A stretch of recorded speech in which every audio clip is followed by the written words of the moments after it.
باللہ من الشیطان الرجیم بسم اللہ الرحمن الرحیم۔ تھوڑی سی میں ایسی حدیث بتانا چاہی تھی جس سے کہ پتہ چلتا ہے کہ اسلام کی جو ایسی تعلیمات ہیں جس کی وجہ سے ایک انسان دوسرے انسان کے لیے فائدہ مند بن جاتا ہے نا۔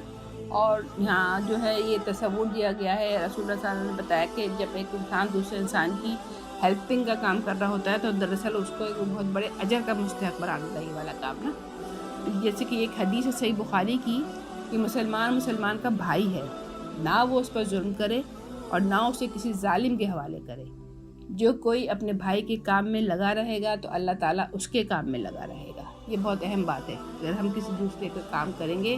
تو اللہ تعالیٰ بھی ہمارے کام کروا دے گا۔ جو کسی مسلمان کی بے چینی یا پریشانی دور کرے گا اللہ تعالیٰ اس کی قیامت میں بے چینی دور فرما دے گا،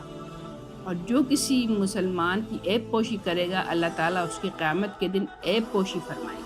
تو یہ ہر ایک کام اگر ہم یہ سوچ کے کریں کہ ہمیں اس کا پھر رزلٹ ہر حال میں ملے گا ہی ملے گا نا۔ پھر اسی طرح سے ایک طبرانی کی حدیث ہے، یقیناً اللہ تعالیٰ نے بعض لوگوں کو انسانی ضروریات کے لیے پیدا کیا ہے کہ ضرورت کے وقت عام لوگ اپنی ضرورت پیش کریں اور وہ ان کو پورا کریں۔ ایسے لوگ اللہ تعالیٰ کے عذاب سے بے خوف رہیں گے اور امن کی زندگیاں بسر کریں گے۔ ایز فار ایگزامپل، اگر جو سرکاری ملازمین ہیں، اگر وہ اللہ کی رضا کے لیے عام لوگوں کی ضروریات خوشی خوشی پورا کریں گے، اس میں رشوت نہیں لیں گے، ان کو تنگ نہیں کریں گے، تو اللہ تعالیٰ ان کے لیے بھی اجر کی وہ بتا رہا ہے نا۔ اور پھر یہ ایک بڑی اہم حدیث طبرانی کی، بہت سی قوموں کو اللہ تعالیٰ بڑی بڑی نعمتیں اس لیے مرحمت فرماتا ہے کہ وہ لوگوں کی خدمت کریں اور ان کی ضرورتیں پوری کریں، خوشی سے یہ کام انجام دیتے رہیں، نہ اس سے اکتائیں اور نہ گھبرائیں۔ اور جب وہ لوگ خدمت خلق سے تنگ ہو کر اکتا جائیں گے تو اللہ تعالیٰ بھی نعمتوں کو ان سے چھین کر دوسروں کے حوالے کر دے گا۔